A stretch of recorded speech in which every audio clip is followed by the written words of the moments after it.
Have you ever had that moment? You know that really familiar feeling where you look around, maybe at a friend's promotion or a colleague's new side hustle that seems to be like exploding overnight. Oh, yeah. Or even a family member's latest achievement. Exactly. And then in your own head, this subtle kind of unease just creeps in. You start wondering, am I missing something? Is there some secret I don't have? Or am I just falling behind? It's such a universal feeling, isn't it? That quiet background hum of inadequacy.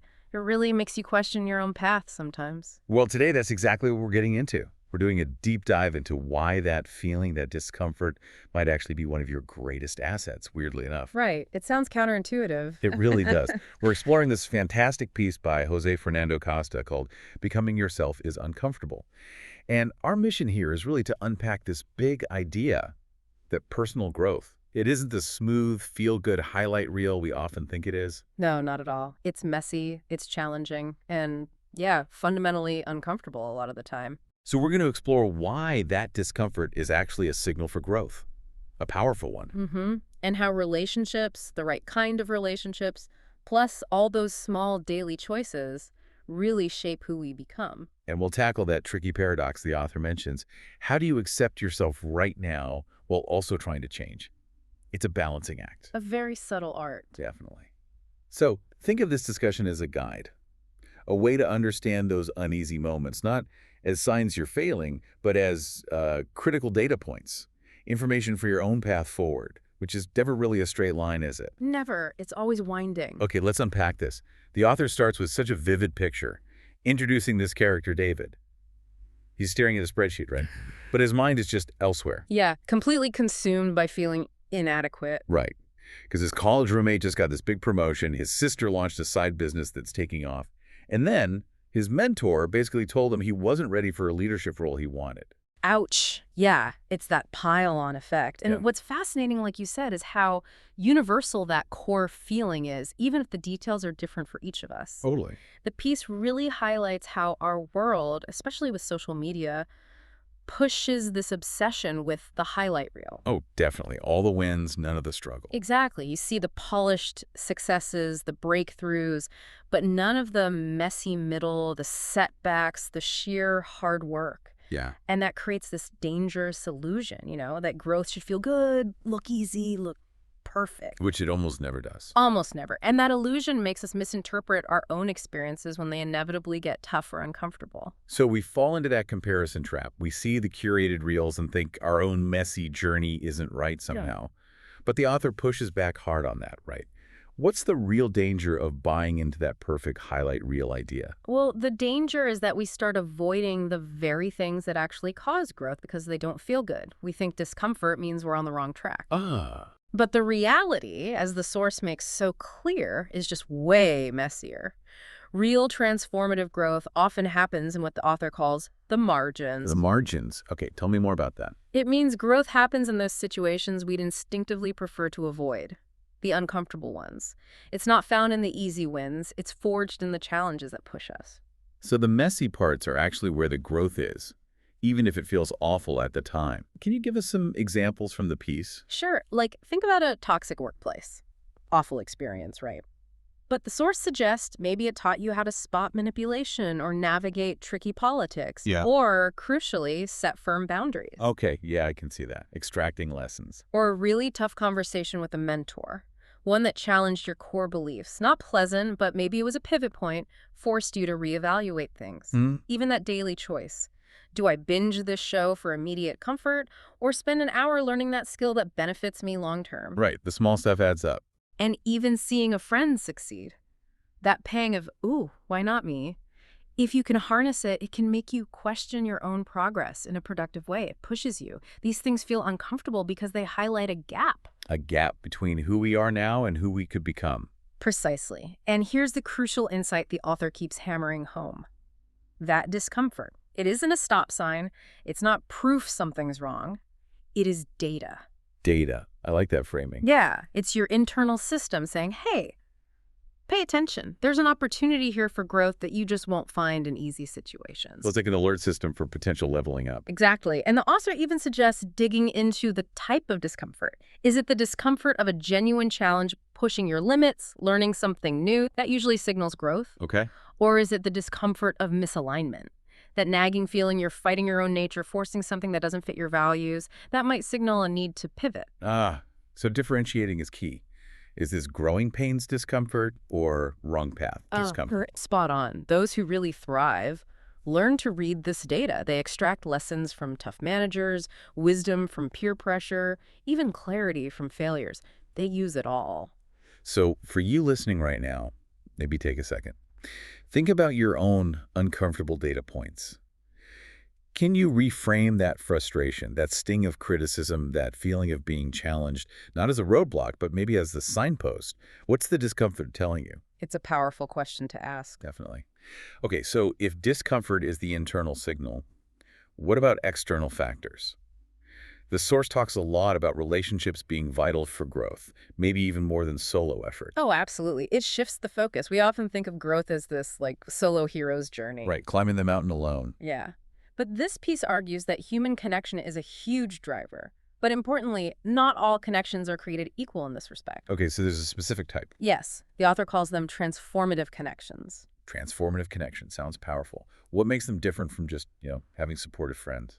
They're different because they involve seeing each other as whole people, people worthy of both real challenge and real support. It's that dual dynamic. Challenge and support, not just one or the other. Exactly.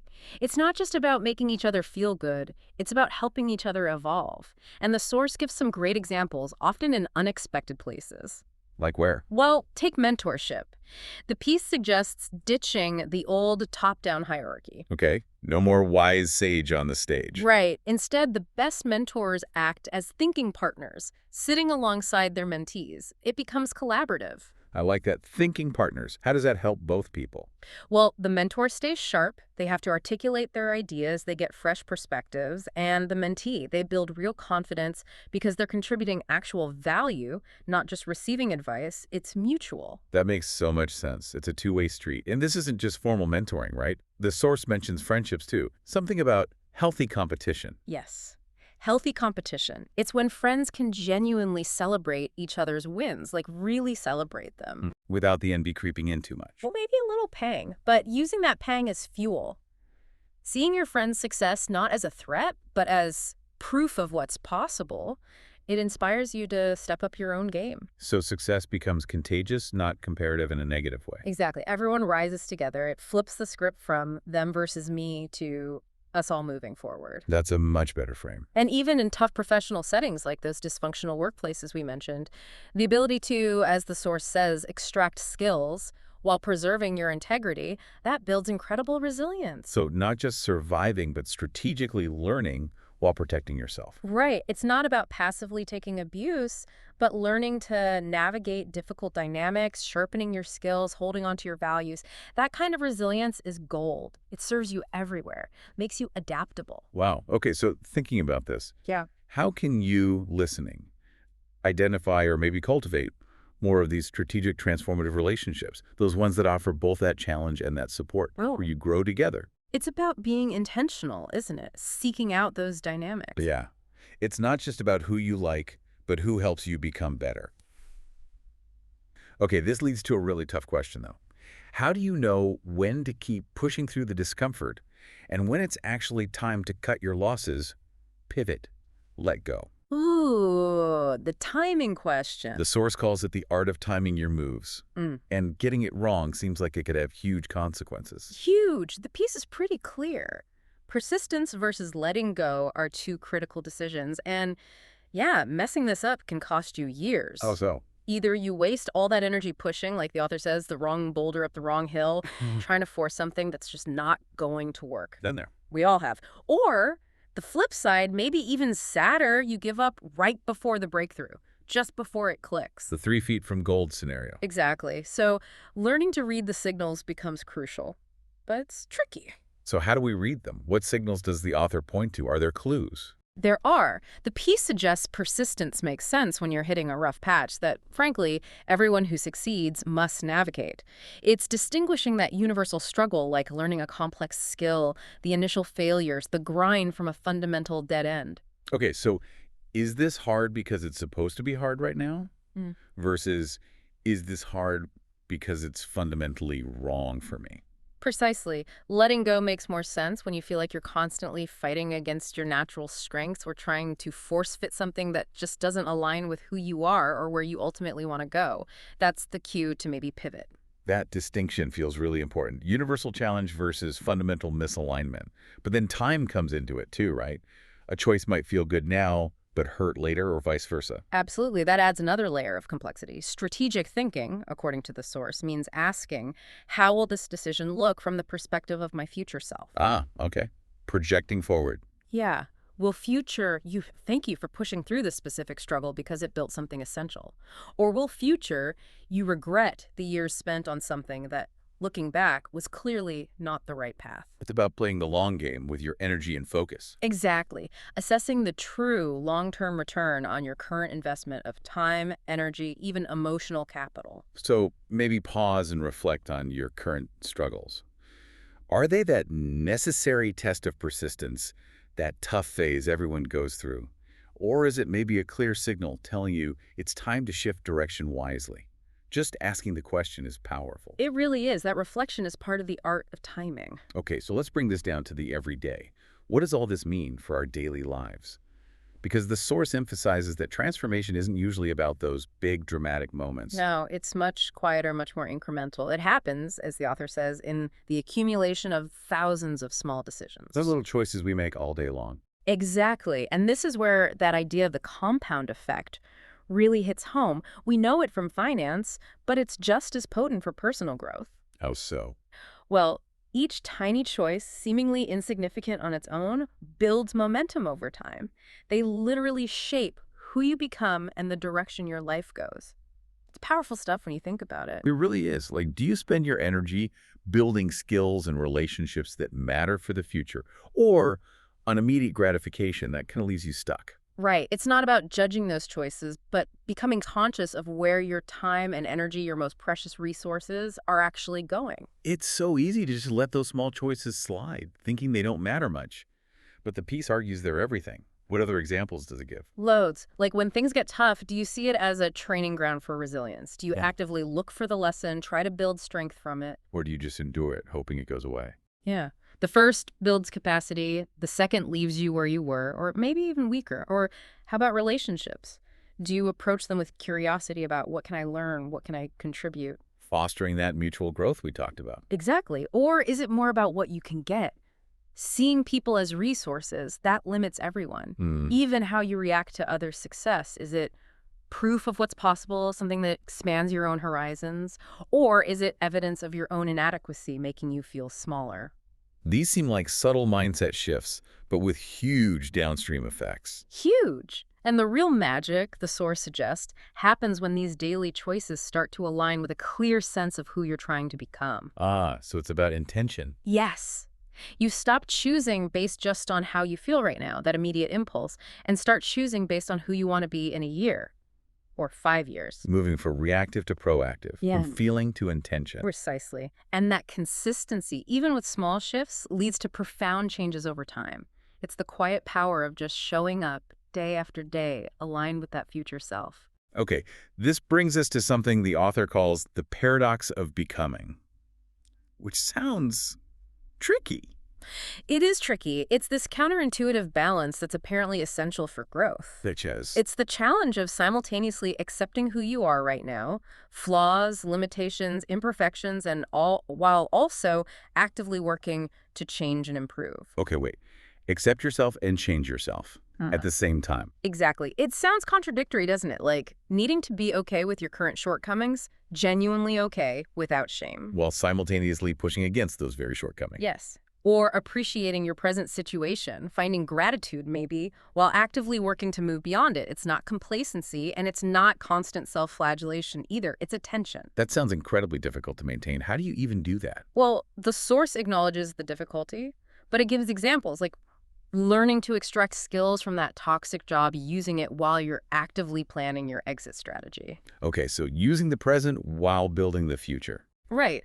Or accepting constructive criticism about a weakness, really hearing it, but not letting it shatter your confidence in your overall potential. Holding both realities at once. Yeah. Or celebrating your friend's success genuinely while letting it motivate your own drive, not paralyze you with envy. Right, we talked about that. And the author gives us a concept to navigate this: strategic contentment. Strategic contentment. Okay, unpack that. Instead of seeing your current situation, especially if it's difficult, as something just to escape, something bad. You see it as something to graduate from, like a stepping stone. Exactly. Your challenges become curriculum, lessons you need to learn right now, skills to acquire, resilience to build. And other people's success. It becomes proof of what's possible, not a personal attack. It expands your view, shows you what you might aim for. It shifts you from scarcity, there's not enough success to go around, to abundance. Wow. Shifting challenges to curriculum and other success to proof. That's a powerful reframe. It really is. So, as you're listening, maybe think about how you could practice this strategic contentment. How can you transform obstacles into learning opportunities, even as you work towards change, without getting stuck in either self-criticism or just passive acceptance? It's a continuous dance, isn't it? Definitely a dance. Okay, so pulling all these threads together, the big message from this whole exploration seems to be that becoming yourself, well, it's uncomfortable, but it's also deeply purposeful. Yeah, it's not a problem you solve and then you're done, like checking off a box. Right. It's an ongoing practice, a lifelong journey of refining and growing. And we've seen how embracing discomfort as data is key, how cultivating those strategic relationships, challenge, and support is vital. Mm-hmm.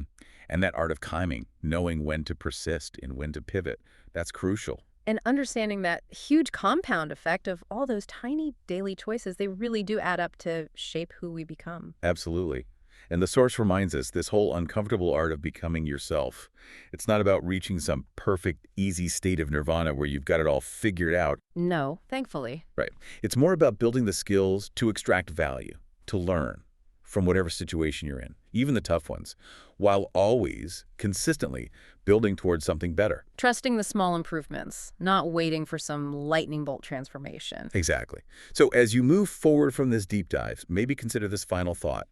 What curriculum are your current challenges offering you right now? And how will you choose to learn from it, to invest in who you're becoming, even and especially when it feels uncomfortable? Because that feeling, that unease, it might just be your internal compass pointing the way. It really might. Food for thought.